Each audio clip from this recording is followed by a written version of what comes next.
Grabe yung tawa ko sa babaeng pinalit ng dating partner ko laban sa beauty ko. Ang sakit pero tang-ina, alam kong ranas rin ng iba ang insecurity sinapak niya sa akin. Naging viral reaction ko sa isang app, kaya share ko na rin ang behind the scene. Siyempre, hindi ko ipinakita sa video pics ng babae. Tumira pa siya sa aso ko sa isang post, like highlighting he's just a dog. Oh, he's so much more than just a dog. Anak ko siya, naging anghel ko siya noong nawalan ako ng anak. Hello, Crazy Stories. Call me Moon, the name of my dog. I will not reveal my name for security purposes. Back to the topic, I guess. Kinuha sa akin yung anak ko para itakas ako ni Lord mismo sa toxic na lalaking yon.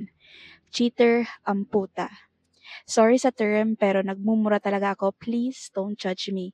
Maybe siguro yun yung daan niya to feel his insecurities kasi mas malaki yung kita ko kesa sa kanya. Negosyante ako ng mga pabango bago ko siya nakilala pero sa kasamaang palad, noong sinilang ko ang anak namin, abot 5 hours lang yung tinagal ni baby sa mundo. Trixie Stories, may chances sana siyang mabuhay kung wala lang sanang kababayaan na nangyari sa ospital. Sinisisi ko ang mga kababayaan ng nurses at ang ospital. Wala rin kasi akong pera noong time na yon, kaya hindi ko nasampahan ng kaso yung mga nurse. Tungkol ito sa oxygen na super kailangan ng anak ko pero hindi nga consistent yung oxygen.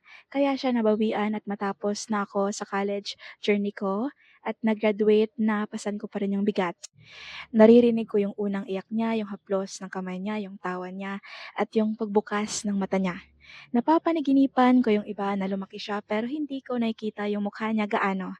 Sabi nila move on, pero unti-unti ko na siyang pinapalaya noong kinausap na ako ng isang pari. Malay kasi yung napansin niya noong retreat namin, ako yung nakitang mag-storytell sa lahat ng sariling kwento ko dahil sa grupo na naroon ako daw yung may malaking binitbit na problema. Tas grabe yung emotions na nilabas ko base sa totoong nangyari. Totoo naman na hindi ko pa nga siya totoong nalit ko dahil siguro ina ako. Ako yung nagsilang sa bata. And gets ko na sa ilang milyon, marami ring naka-encounter nitong story ko.